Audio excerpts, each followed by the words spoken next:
लोकाभिरामं रणरङ्गधीरं राजीवनेत्रं रघुवंशनाथं कारुण्यरूपं करुणाकरन्तं श्रीरामचन्द्रं शरणं प्रपद्ये। मनोजवं मारुततुल्यवेगं जितेन्द्रियं बुद्धिमतां वरिष्ठं वातात्मजं वानरयूथमुख्यं श्रीरामदूतं शरणं प्रपद्ये। अखण्डमण्डलाकारं व्याप्तं येन चराचरं तत्पदं दर्शितं येन तस्मै श्रीगुरवे नमः। नारायणं नमस्कृत्य नरं चैव नरोत्तमं देवीं सरस्वतीं व्यासं ततो जयमुदीरयेत्। कृष्णाय वासुदेवाय हरये परमात्मने प्रणतः क्लेशनाशाय गोविन्दाय नमो नमः। प्रसन्नतां यानगताभिषेक तस्तथा नमम्ले वनवासदुःखतः मुखाम्बुज श्रीरघुनन्दनस्य मे सदास्तु सामञ्जलमङ्गलप्रदा। सीतालखन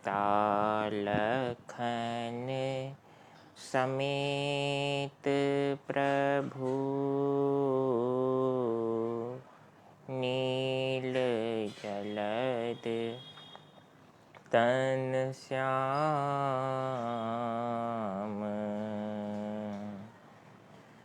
मम हिय बसहु निरंतर सगुन रूप श्री राम। बोलिए सियावर रामचंद्र भगवान की जय। श्री बांके बिहारी लाल की जय। उमापति महादेव की जय। पूज्य सद्गुरुदेव पवन सुत हनुमान जी महाराज की जय। अपने अपने मात पिता गुरु चरणन की जय। आइए हनुमंत बिराजिए कथा कहूँ मति अनुसार। प्रेम सहित गादी धरूं पधारिए पवन कुमार। श्री राम नाम रसिक हनुमंत लाल जी महाराज की जय। दीना बंधु दीनानाथ सबकी डोरी प्रभु तेरे हाथ। सीताराम सीताराम राम राम सीताराम सीताराम सीताराम राम राम सीताराम सीताराम सीताराम राम राम सीताराम सीताराम सीताराम राम राम सीताराम सीताराम सीताराम राम राम सीताराम सीताराम सीताराम राम राम सीताराम सीताराम सीताराम राम राम सीताराम सीताराम सीताराम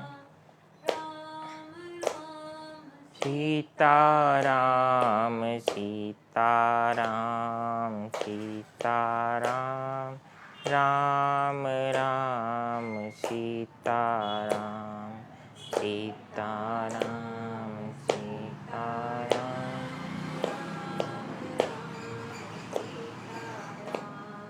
राधे श्याम श्याम श्याम राधे श्याम राधे श्याम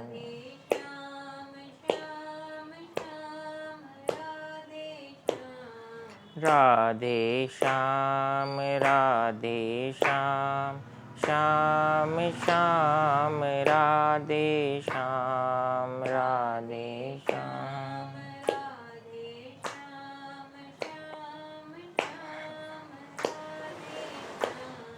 सीताराम सीताराम राम राम सीताराम सीताराम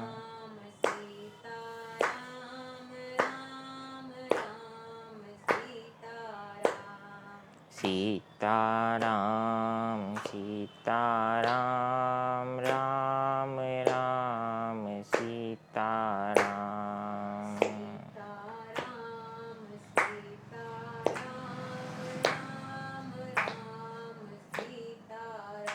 बोलिए भक्तवत्सल भगवान की जय। परमपिता परमात्मा भगवान श्री सीताराम जी को नमन करते हुए भगवान श्री राधे श्याम जी को प्रणाम कर भगवान उमापति महादेव को दंडवत नमन करते हुए श्री राम कथा के आज के कथा प्रसंग में प्रवेश करते हैं।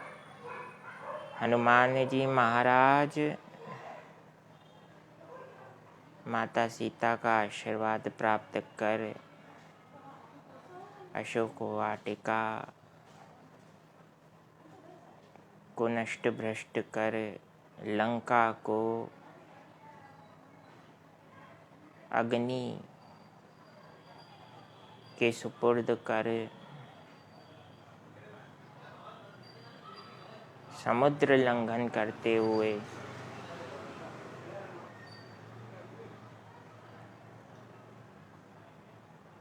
अपने सहयोगियों के पास पहुँचे हैं। हनुमान जी को आता हुआ देखकर सभी के मन में बहुत अधिक उत्साह है, क्योंकि हनुमान जी का वेग बहुत तीव्र है। व्यक्ति का मन जब प्रसन्न होता है, व्यक्ति किसी कार्य को सफलतापूर्वक पूर्ण करता है तो उसके चलने की गति बढ़ जाती है, उसके उत्साह में निश्चित रूप से वृद्धि होती है। तो यहाँ हनुमान जी को तीव्र गति से आता हुआ देखकर वानरों के मन में उत्साह हुआ। हनुमान जी सभी वानरों से मिलते हैं और सभी वानरों को सूचना देते हैं कि प्रभु श्री राम की कृपा से राम काज सफलतापूर्वक हो चुका।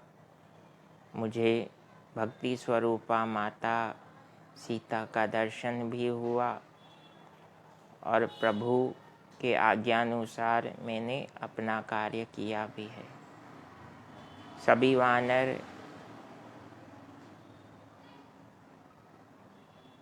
उस स्थान पर जाते हैं जहाँ से देवी सीता के अन्वेषण का कार्य प्रारंभ हुआ था, अर्थात प्रबर्षण पर्वत पर। वानरों को प्रसन्न देखकर वानरराज सुग्रीव भी प्रसन्न हैं। अंगद जी ने वानरों को सफल होने की खुशी में किष्किंधा राज्य के राजकीय बगीचे से मधु और फल यानी शहद और फल खाने की आज्ञा दी। वानरों को शहद और फल दोनों अति प्रिय हैं। कार्य सिद्ध हुआ।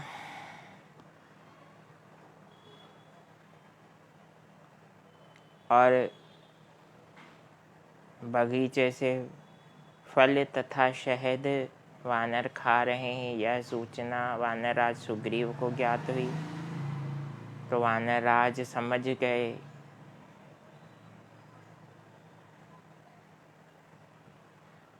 कि वानरों ने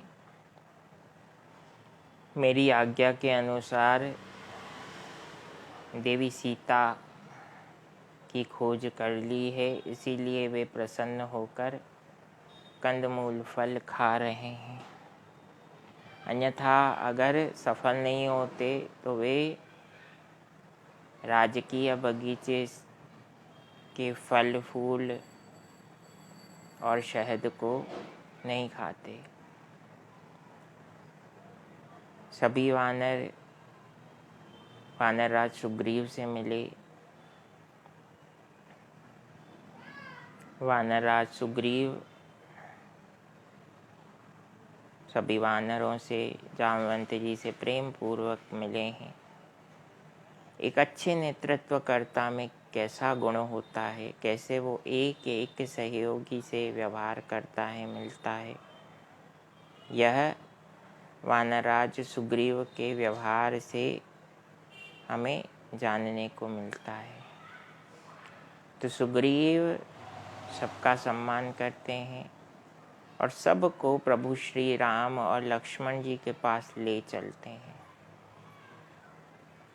इस फटिक शिला पर दोनों भाई विराजमान हैं। सभी वानरों ने श्री राम और लक्ष्मण जी के चरणों में नमन किया है। यहाँ एक गूढ़ संकेत है श्री राम और लक्ष्मण के सहज व्यवहार और उसके परिणाम का। भगवान श्री राम और लक्ष्मण जी किसी विशेष सिंहासन या आसन पर नहीं बैठे हैं। स्फटिक शिला साधारण पत्थर पर विराजमान है। उस स्फटिक शिला पर वानरराज सुग्रीव नहीं बैठे हैं, राम जी और लक्ष्मण जी शांति से बैठे हैं और वानरों ने उन्हें प्रणाम किया, आशीर्वाद लिया। इसका अर्थ यह है, जीवन जितना सात्विक होगा, जितना स्वयं के इस नश्वर देह के प्रति व्यक्ति ध्यान नहीं देगा, उतना ही उसके कार्य को सफलता मिलेगी। सुग्रीव ने प्रभु श्री राम को सूचना दी कि प्रभु, मुझे ऐसा लगता है कि वानर कार्य करके आए हैं। जामवंत जी हमें बाकी जानकारी देंगे। जामवंत जी ने कहा, राम जी, आपका कार्य तो आपकी कृपा के बिना हो ही नहीं सकता। तो सबसे पहले आपकी कृपा के कारण यह कार्य सिद्ध हुआ, उसके लिए हम आपको नमन करते हैं प्रभु। यह पूरा कार्य देवी सीता के अन्वेषण का जो अभियान था, उसे पूर्ण करने में सबसे महत्वपूर्ण योगदान, या यूँ कहूँ कि एकमात्र योगदान अगर किसी ने दिया है तो वो आपके प्रिय हनुमान ने दिया है। हनुमान ने ऐसा महान कर्म कर दिखाया है जिसे मानव जाति अनेक सदियों तक स्मरण करती रहेगी और उससे प्रेरणा लेती रहेगी।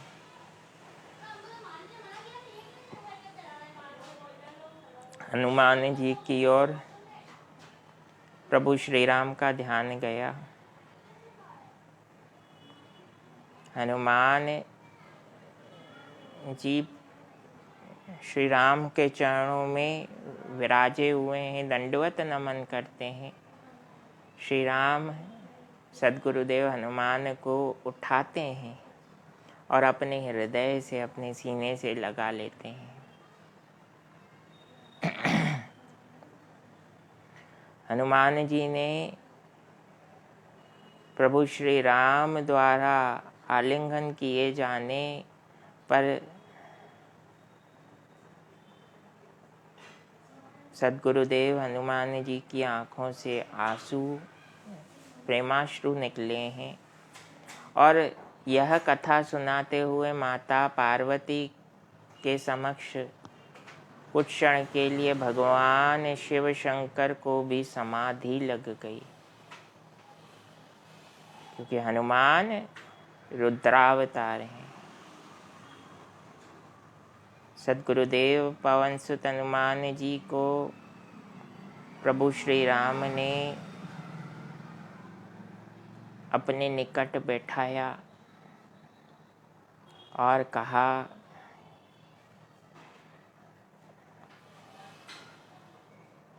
हे पवन सुत, यह बताओ कि क्या देवी सीता से भेंट हुई? मैंने सुना कि तुमने लंका दहन का अति विलक्षण कार्य किया है। तुमने रावण की प्रिय अशोक वाटिका को भी उजाड़ दिया। देवी सीता से तुम्हारी भेंट हुई तो उस प्रसंग को तुम पहले मुझे बताओ। हनुमान जी पुनः हाथ जोड़कर प्रभु श्री राम के चरणों में उन्हें प्रणाम करते हैं और कहते हैं, प्रभु शाखा मृग के एही मनुसाई, शाखा ते शाखा पर जाई।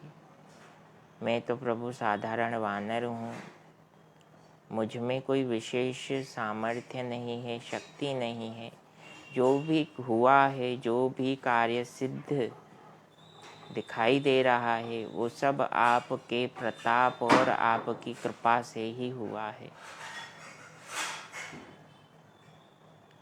हनुमान जी ने कहा, प्रभु माता अति दुखी है। माता सीता ने मुझे आपके लिए संदेश दिया है। पहुँचते ही मैंने उन्हें आपकी हस्त मुद्रिका, राम नाम अंकित अंगूठी उन्हें प्रदान की, जिसे अपने हृदय से लगाकर माता सीता फूट फूट कर रोने लगी। उन्हें आपकी उपस्थिति अनुभव होने लगी। माता के दुख को देखकर एक क्षण के लिए मेरे मन में भाव आया कि प्रभु श्री राम अगर आज्ञा करें तो इसी समय मैं माता सीता को सम्मान सहित लंका से ले जाऊं। मार्ग में जो भी आएगा मैं उसे छोड़ूंगा नहीं।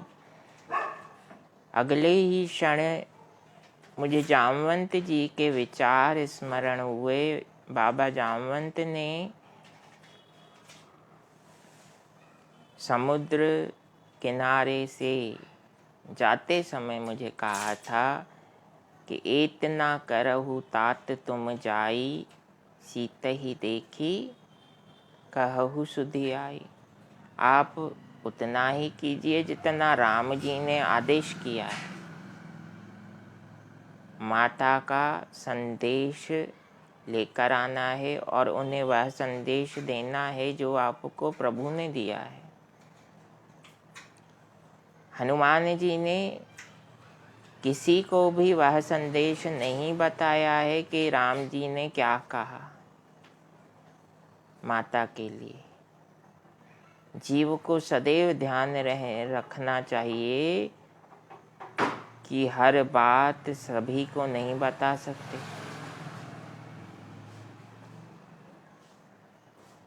और जब दो पक्षों की बात किसी तीसरे पर विश्वास करके की जाती है तो तीसरे को इतना परिपक्व अवश्य होना चाहिए कि वो अपने ऊपर किए गए विश्वास पर खरा उतरे। ये सब फिजूल बातें हैं कि माताओं के पेट में बात नहीं रहती। गंभीरता हर जीव के जीवन में होती है। गंभीरता एक सच्चा आभूषण है। जीवन में गंभीरता धारण कीजिए, भगवत भक्ति बढ़ेगी। चंचलता धारण करेंगे तो भगवत भक्ति होगी भी तो वो कम होगी। हमारा मन ही व्याकुल होगा, मन ही चलायमान होगा तो भगवत भक्ति कैसे कर पाएंगे। और ये हर व्यक्ति के स्वयं पर निर्भर करता है, अंतर मन पर निर्भर करता है, मनोबल पर निर्भर करता है। संकल्प लीजिए, मनोबल कीजिए। संकल्प लिया, मनोबल दृढ़ होगा। संकल्प नहीं लेंगे और ऐसे ही चलते रहेंगे तो फिर जीवन का कोई ध्येय ही नहीं। हनुमान जी ने कहा, प्रभु माता बहुत अधिक दुखी हैं, वे हर क्षण आपकी प्रतीक्षा करती हैं, अति दुर्बल हो चुकी हैं, अति व्याकुल हैं और अब जीने की इच्छा भी धीरे धीरे कम होती जा रही है। क्योंकि माता ने मुझे स्पष्ट कहा कि हनुमान, प्रभु से कहना 1 माह का समय रावण ने दिया है, 1 माह के भीतर अगर प्रभु नहीं आए तो पुनः वे मुझे जीवित नहीं पाएंगे। क्योंकि रावण ने स्पष्ट रूप से चेतावनी दी है कि अगर सीता मेरे कहे अनुसार नहीं चलोगी तो मैं तुम्हें मृत्यु दंड दूंगा।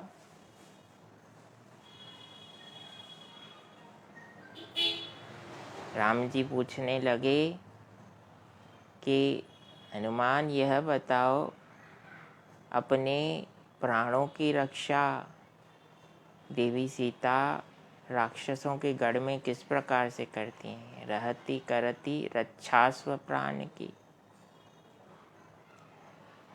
यहाँ हम जीवों के जीवन के लिए सार हनुमान जी ने बताया है।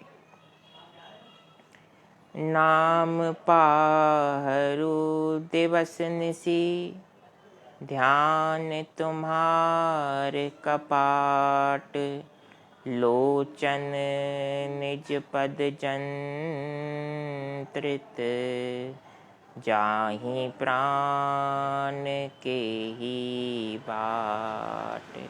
राम जी, आपका नाम किवाड़ बना है। आपके नाम का आश्रय लेकर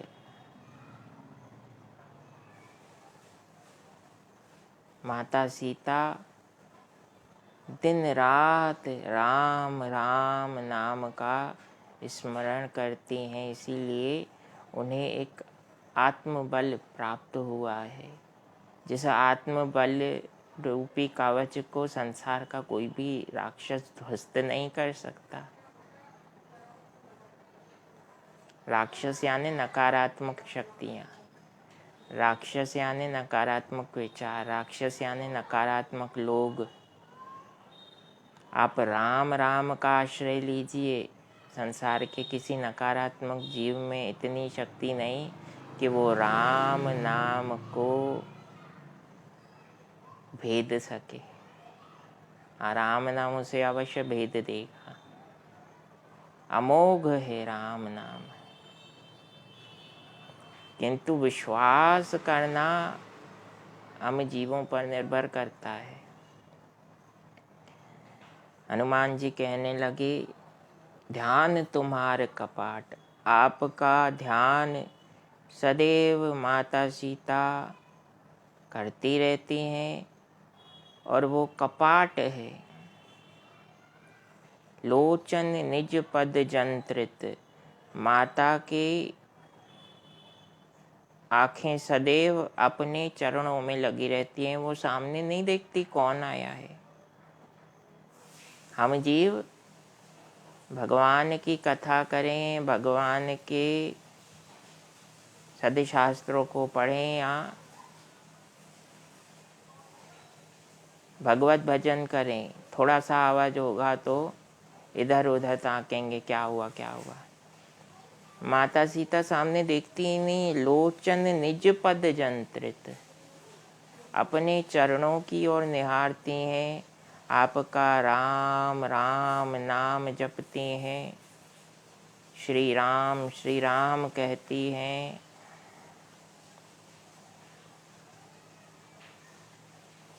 आपका ही ध्यान करती हैं, जाहि प्राण के ही बाट।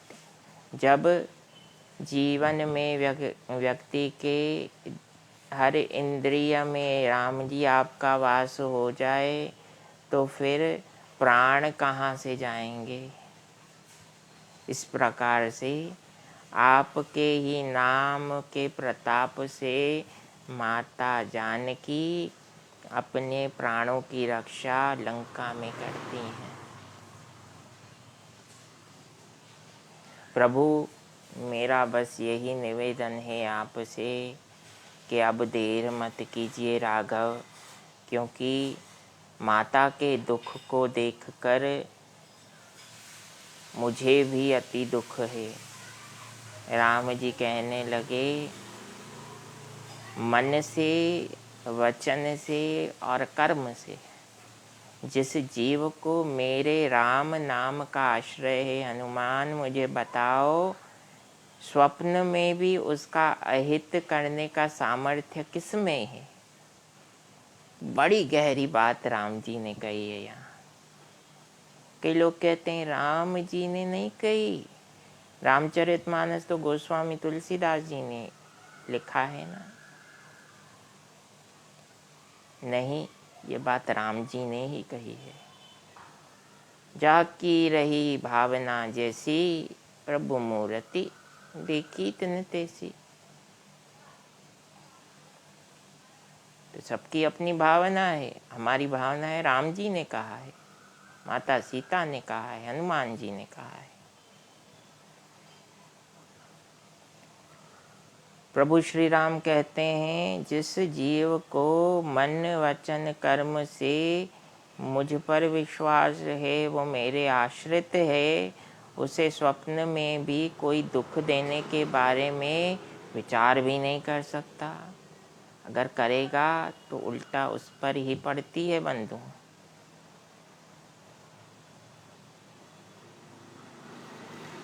संत तपाए तीनों जाए, आयु तेज और वंश, ऐसे ऐसे कई गए रावण कौरव कंस। ये जो हाड़ मास का पुतला मानव है, स्वयं को बड़ा सामर्थ्यवान मानता है, लेकिन है कुछ नहीं। ईश्वर की कृपा रूपी प्राण जब तक चल रहे हैं तब तक ही पूरा खेल है। जानता हर कोई है किंतु मानता कोई नहीं है। जो मानता है उस पर प्रभु श्री राम की कृपा हो जाती है और वो आनंद में रहता है। राम जी ने कहा, हे वानर राज, अब विलंब क्यों करना, शीघ्र आदेश दीजिए वानरों को, हम समुद्र तट पर चलें ताकि देवी सीता के दुख को दूर करने के लिए उद्यम किया जाए। उद्यमेन हि सिद्ध्यन्ति कार्याणि न मनोरथे, न हि सुप्तस्य सिंहस्य प्रविशन्ति मुखे मृगाः। जंगल के राजा शेर को भी भोजन पाने के लिए, भोजन तो सबसे साधारण और आवश्यक वस्तु है हर जीव के लिए, जीवित रहना है तो जीवित रहने के लिए वानर, हरये नमः, जीवित रहने के लिए पशुओं के राजा सिंह को भी उद्यम करना पड़ता है, परिश्रम करना पड़ता है, तब जाकर उसे भोजन मिल पाता है। उसी प्रकार से उद्यमेन हि सिद्ध्यन्ति कार्याणि न मनोरथे, मन में विचार करते रहने से, फॉर एग्जाम्पल, मन में ही हम चिंतन करें मैं स्वस्थ हो रहा हूँ या स्वस्थ हो रही हूँ, तो क्या स्वस्थ हो जाएंगे? उन भावों का कुछ हद तक प्रभाव पड़ता है, पूरा प्रभाव नहीं पड़ता। उसके लिए लाइफ स्टाइल को, जीवन शैली को अच्छा बनाना पड़ता है, प्रकृति की शरण लेनी पड़ती है, प्रातः काल को योग करना पड़ेगा, स्वास्थ्य पर ध्यान देना पड़ेगा, कैसा भोजन करना है जो इजीली डाइजेस्टेबल हो, उस बारे में ध्यान देना पड़ेगा। किसी के भी आग्रह पर हम अपने संयम को स्वादवश खोते हैं और ऐसा आहार कर लेते हैं जो हमारे लिए बिल्कुल ठीक नहीं है, हम जानते हैं, तो वो भोगना हमें ही पड़ेगा। जिसने आग्रह किया, अनुग्रह किया, उसने तो फॉर्मेलिटी पूरी की, लेकिन समझना हमें है। उसी प्रकार से कहा गया कि उद्यमेन हि सिद्ध्यन्ति, मन में जो संकल्प मनुष्य लेता है, यहाँ प्रभु श्री राम स्वयं बता रहे हैं अपने कर्म द्वारा। जैसे ही राम जी को ज्ञात हुआ है कि देवी सीता लंका में है, हनुमान उनसे भेंट करके भी आया है, उन्हें हस्तमुद्रिका दी है और प्रभु श्री राम को हनुमान जी ने चूड़ामणि दी, जिसे हृदय से लगाकर राम जी ने रखा है, तो आंखों से आंसू आए। उसके पश्चात उन्होंने स्पष्ट कहा कि वानर राज, अब देर नहीं करनी है, चलिए उद्यम करने का समय आ गया, कर्म करने का समय आ गया। समस्त वानर यूथप अपने वानरों के साथ, वानरराज सुग्रीव, प्रभु श्री राम, लक्ष्मण जी, अंगद, हनुमान, जामवंत जी, नल नील, मेंद द्विविद, सभी मिलकर समुद्र तट पर पहुँचते हैं और समुद्र तट पर पहुँचकर जामवंत जी प्रभु श्री राम से कहते हैं, प्रभु हमें संपाति, जो जटायु का भाई है, उसने बताया था कि समुद्र के इस तट से लंका के समुद्र तट के बीच की दूरी 100 योजन है, लगभग 400 कोस। 400 कोस के इस विशाल समुद्र को पाटने के लिए हमें विचार करना होगा कि इतनी विशाल हमारी सेना को हम समुद्र लंघन सफलतापूर्वक कैसे करवाएं। यहाँ समुद्र तट पर श्री राम जी की सेना पहुँची है, डेरा डाला है और विचार कर रहे हैं यूथप कि हमें समुद्र लंघन करने के लिए, समुद्र लांघने के लिए क्या करना है। चिंतन कर रहे हैं। चिंतन करना आवश्यक है, समाधान तभी मिलेगा।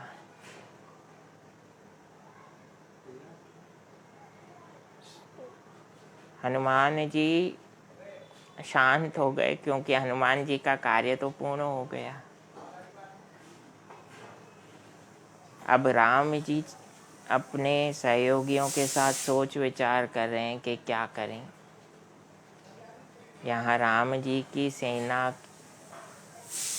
समुद्र तट पर पहुँच गई है। यह सूचना लंका में पहुँची। रावण ने अपने महल से यह देखा कि इतनी विशाल सेना है, किंतु मन में यह धैर्य धरते हुए अपने सभासदों से पूछता है रावण कि बताइए सभासदों, मंत्रीगणों, आपका क्या विचार है। शत्रु समुद्र के उस ओर समुद्र तट पर पहुंच चुका है। अब हमें क्या करना चाहिए? क्या हमें शत्रुओं पर आक्रमण करना चाहिए? और अगर हाँ तो कितने मंत्री सहमत हैं इस भाव से?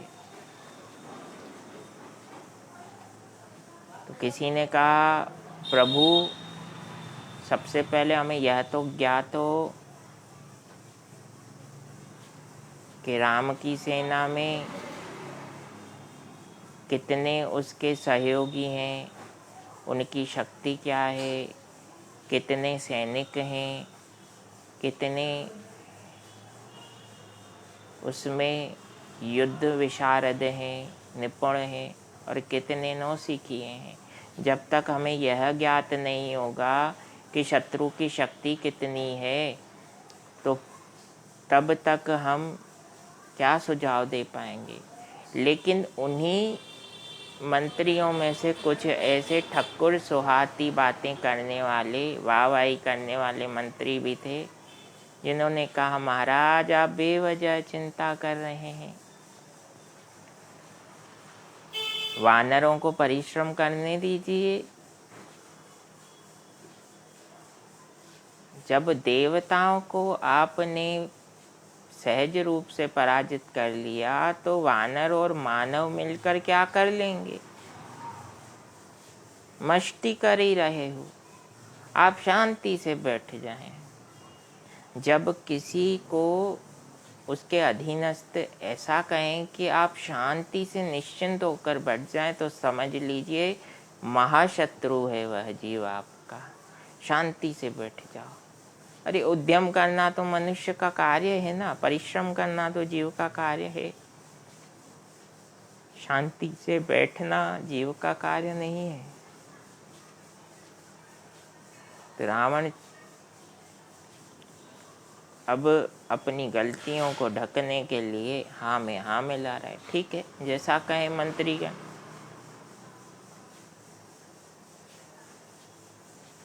प्रहस्त नाम का रावण का पुत्र कहता है, महाराज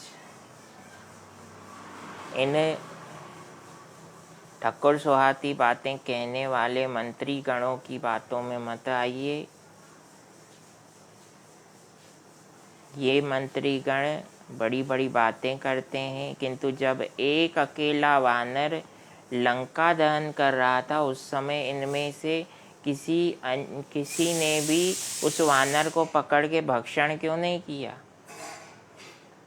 यहाँ आरामदायक आसन पर बैठकर राज्यसभा में ये बड़ी बड़ी डींगें हाँक रहे हैं और कह रहे हैं आने दीजिए वानरों को, हम भोजन के रूप में ग्रहण करेंगे।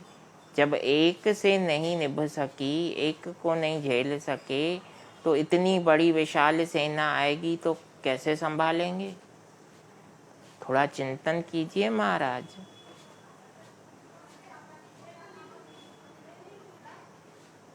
जब व्यक्ति विष को अमृत मानकर पान करना चाहे तो उसमें उसका किसी भी प्रकार से हित नहीं हो सकता। मेरी बात आप माने, आपके हित की बात है महाराज। देवी सीता जो माता जगदम्बा का स्वरूप है, उन्हें आप सम्मान सहित प्रभु श्री राम को सौंप दीजिए। राम जी साक्षात नारायण हैं। नारायण से कौन सा जीव पार पा सकेगा? प्रहस्त ने ऐसा कहा।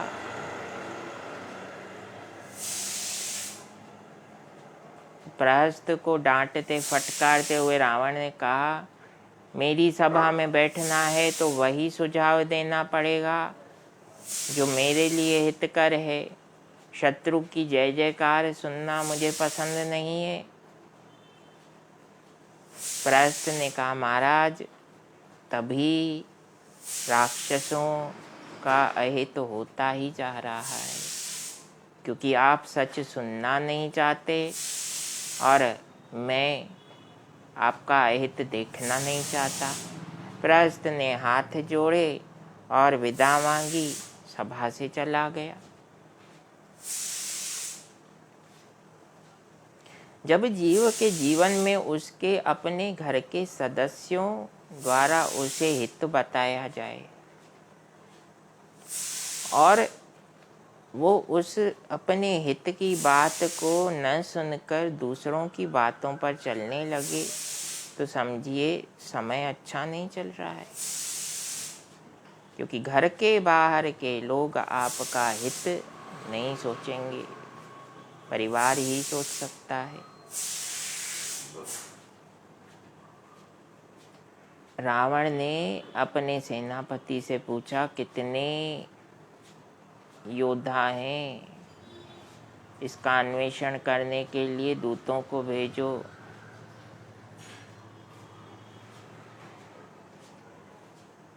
दो दूत भेजे हैं, शुक और सारण। शुक और सारण वहाँ अपने सहयोगी दूतों को भेजते हैं, क्योंकि जो हेड ऑफिसर है वो डायरेक्ट तो जाएगा नहीं, पहले अपने अधीनस्थों को भेजेगा। 4 अपने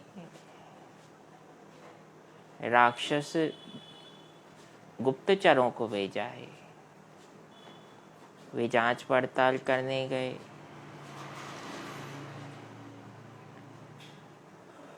और यहाँ विभीषण राज्यसभा में आए हैं। उन्होंने महाराज को प्रणाम किया। महाराज ने कहा, आइए विभीषण, अब आप ही नीति विशारद के रूप में यह बताएं कि क्या उचित है और क्या अनुचित, क्योंकि आपको नीति का विद्वान कहा जाता है। विभीषण उठ खड़े हुए हाथ जोड़कर कहते हैं, महाराज मैं आपके हित की बात कहूँगा और यह हित यही है कि आप श्री राम से वैर ना करें। राम साधारण जीव नहीं है, तात राम नहीं नर भूपाला, भुवनेश्वर कालहु कर काला। तात राम नहीं नर भूपाला, भुवनेश्वर कालहु कर काला। तात राम नहीं नर भूपाला, भुवनेश्वर कालहु कर काला। विभीषण कहने लगे, प्रभु महाराज सत्य कहूँ तो आपका सर्वत्र हित यही है कि आप प्रभु श्री राम से वैर छोड़ दें, उनसे क्षमा मांगें, क्योंकि क्षमा वीरस्य भूषणम। जो क्षमा मांगने का सामर्थ्य रखता है अपने अपराध के लिए और पश्चाताप करता है, उससे बड़ा वीर संसार में कोई नहीं है। आप अपने मन के निज स्वार्थों का त्याग कीजिए प्रभु, क्योंकि राम जी से अगर वैर करेंगे तो स्वयं ब्रह्मदेव, भगवान विष्णु और आपके इष्ट देव भगवान शिव शंकर भी आपको नहीं बचा पाएंगे, क्योंकि राम जी की इच्छा से ही संसार में सब कुछ चलता है। राम मर्यादा पुरुषोत्तम हैं, वे आपको बार बार सद्मार्ग पर आने के लिए संकेत दे रहे हैं, किंतु आप अनजाने में अपना हित नहीं समझ रहे और इन ठक्कुर सुहाती बातें कहने वाले स्वार्थी मंत्रियों की बातों में आ रहे हैं। सच्चेव वेद गुर तीनि जो, सचिव वेद गुर तीनि जो, प्रिय बोलहि भय आस, राज धर्म तन तीनि कर, होई बेगी ही नाश। बेगी ही नाश यानी तृण मात्र भी नहीं बचता, सब कुछ नष्ट हो जाता है। किस स्थिति में? तीन स्थिति में। जो सचिव है, सलाहकार है, वो भयवश या स्वार्थवश अगर अपने स्वामी को सही मार्गदर्शन ना दे, क्योंकि सचिव का कार्य सलाह देना है, यह उसकी ड्यूटी है।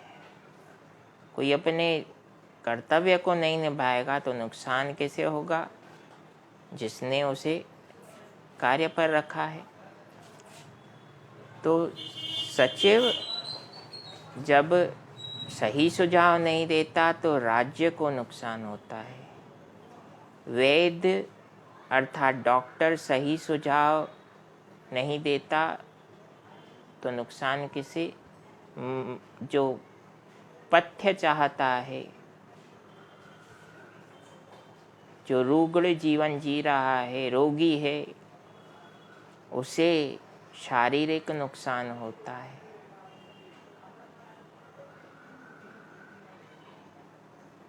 और गुरु तीसरा बड़ा महत्वपूर्ण है और कलिकाल के हिसाब से तो बहुत ही ज़्यादा महत्वपूर्ण है। जो गुरु हैं उनके लिए कहा गया, जब गुरु अपने शिष्य के हित के लिए चाहे स्पष्ट शब्द ही क्यों ना हो, वो शिष्य के लिए अगर हितकारक हैं तो उसे कठोरतम शब्दों के द्वारा भी सही मार्ग दिखाना गुरु का परम कर्तव्य है। अगर गुरु शिष्य को सही मार्ग नहीं दिखाता तो उससे क्या होता है, धर्म की हानि होती है, धर्म को नुकसान पहुंचता है। सचिव वेद गुरु तीन जो प्रिय बोलहि भय आस। प्रिय बोलहि, मन में कोई स्वार्थ रखकर अगर कोई प्रिय बातें करता है और मन में द्वैत बुद्धि है तो उससे नुकसान किसे पड़ता है, वृहद नुकसान होता है। शॉर्ट टर्म नहीं, लॉन्ग टर्म। और लॉन्ग टर्म भी कितना, स्प्रेडिंग रूप से बहुत विस्तृत क्षेत्र में उसका नुकसान पहुंचता है। तो इन पदों पर बैठकर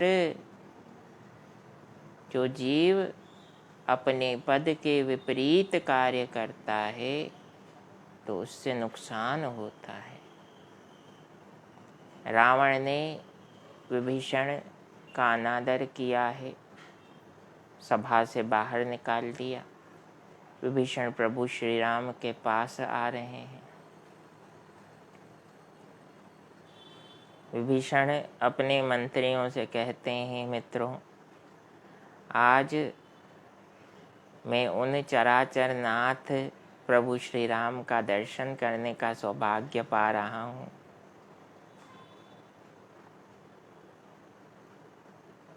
जिनके चरण रज की स्पर्श मात्र से देवी अहिल्या को अपने श्राप से मुक्ति मिली। यह विचार करते ही मेरा रोम रोम खिल उठता है। हाँ, राम जी का दर्शन करना थोड़ा भारी जरूर पड़ा,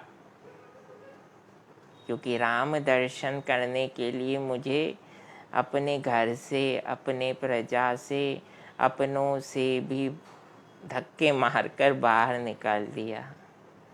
उन्होंने मुझसे संबंध विच्छेद कर दिया। ये जीवन की सच्चाई है। दुखों से जो ठोकर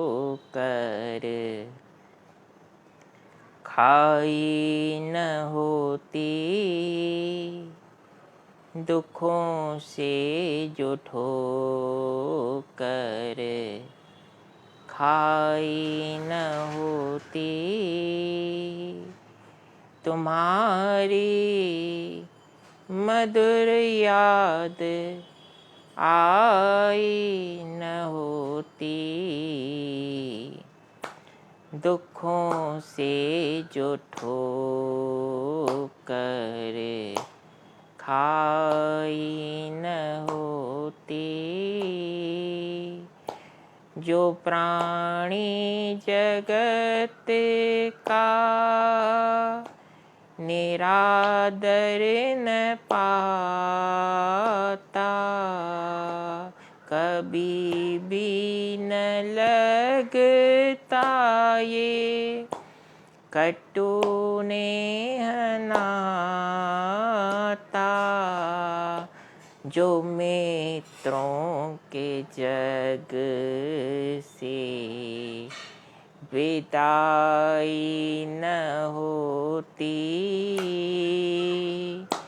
जो मित्रों के जग से विदाई न होती, तुम्हारी मधुर याद आई न होती, दुखों से जो ठोकर खाई न होती, दुखों से जो ठोकर खाई न होती, मानो विभीषण जी के मन के भावों को इस भजन में व्यक्त किया गया हो। सोचिए, सगे संबंधियों ने संबंध विच्छेद कर दिए। क्यों? क्योंकि सच कह रहा है। जैसे शास्त्र में कहा गया, सत्यम परम धीमहि, सच से बढ़ा कुछ नहीं होता। किंतु कलिकाल में सच कहने का बहुत भारी परिणाम भोगना पड़ता है बंधुओं। ये तो त्रेता का प्रसंग है। त्रेता में विभीषण को राज्य से निष्कासित कर दिया क्योंकि सच बोल रहा है। अपमानित किया गया क्योंकि सच बोल रहा है। सोचिए, कलिकाल में जीव का क्या अश्रु होता होगा जो सच बोलता है। लेकिन सच कहने वाले के साथ राम है। कोई माने या ना माने, लेकिन ये तो सच्चाई है। और प्रयास कीजिए, अपने सत्य को संसार के समक्ष कहने से अच्छा है राम जी से कहिए। वो सुनेंगे और वे आपके अनुसार कार्य को सिद्ध भी करेंगे। अहम भक्त पराधीन भगवान का संकल्प है भाई, मनुष्य का नहीं। वानराज सुग्रीव से प्रभु श्री राम ने क्या कहा?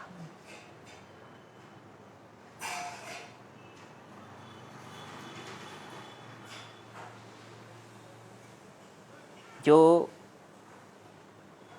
जीव अपनी सारी चिंताएं मुझ पर छोड़ देता है वानरराज, उसके समस्त कार्यों को सिद्ध करना मेरा दायित्व है। भगवान पर विश्वास कीजिए। भगवान अर्थात भूमि, गगन, वायु, अग्नि, नीर यानी जल, पंच भौतिक सारे तत्वों के स्वामी, नियंत्रणकर्ता भगवान हैं। रामम वंदे जगद्गुरुम, कृष्णम वंदे जगद्गुरुम। वे ही भगवान जगद्गुरु के रूप में हमें मार्गदर्शन कर रहे हैं। राम जी ने जीवन जीकर दिखाया, भगवान श्री कृष्ण ने कलिकाल के अनुसार उस ज्ञान को समझाने का और जीकर दिखाया है। समझाना और जीना दोनों भगवान कृष्ण ने हमें सिंप्लीफाई करके समझाया है कि कलिकाल में कैसे रहो। किसी का अहित नहीं, किंतु अपना भी अहित मत होने दो भैया, नहीं तो फिर पांडवों की तरह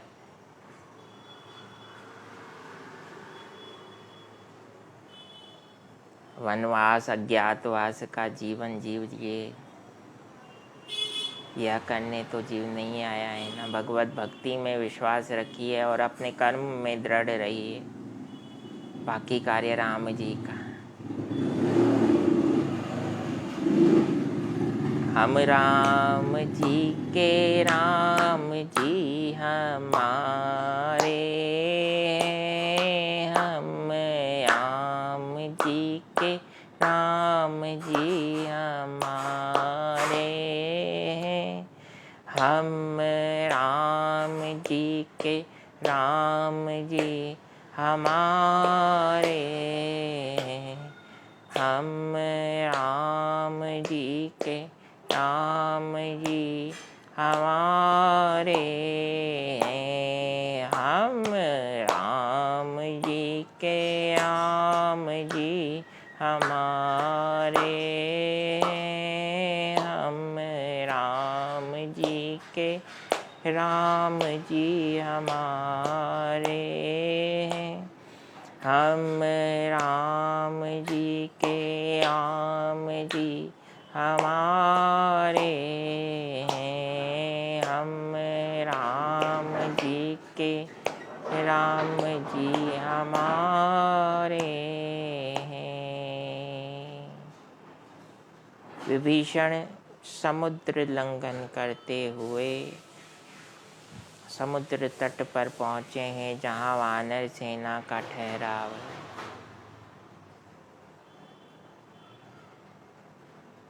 शेष कथा हरि कृपा से कल श्रवण करेंगे।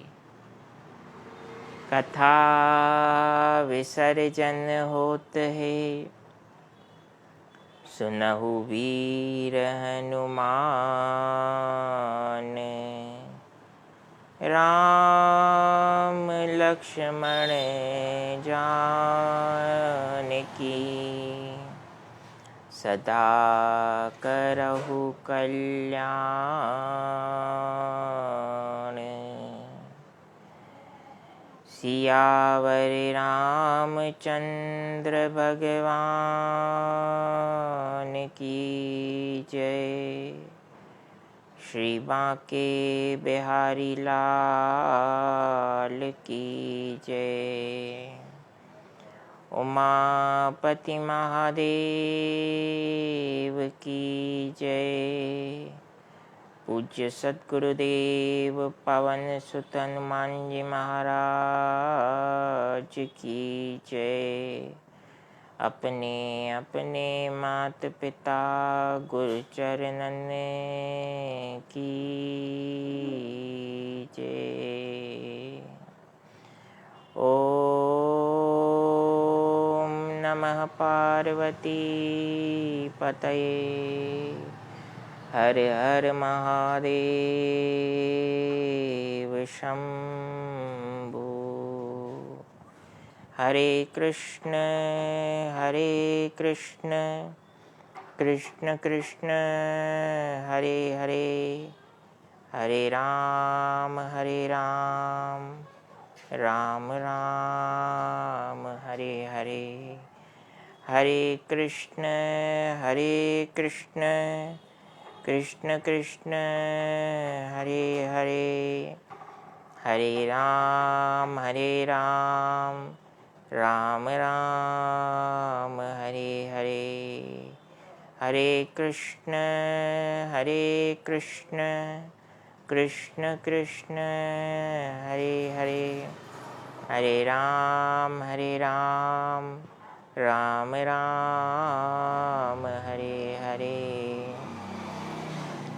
पवन तनय संकट हरन, मंगल मूर्ति रूप, राम लखन सीता सहित, हृदय बसहु सुरभूप।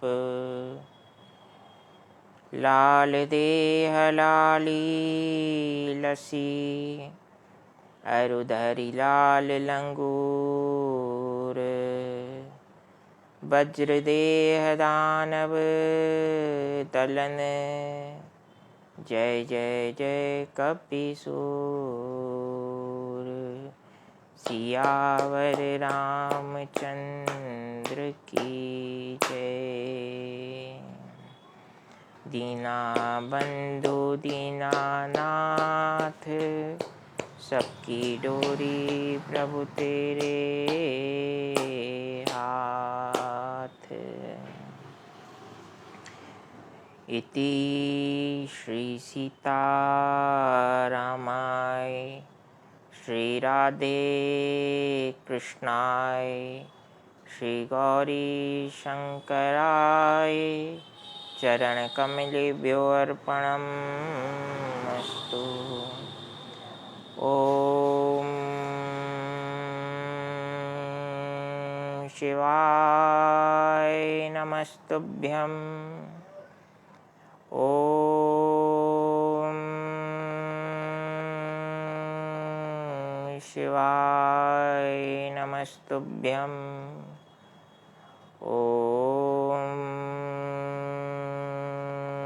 शिवाय नमस्तुभ्यं।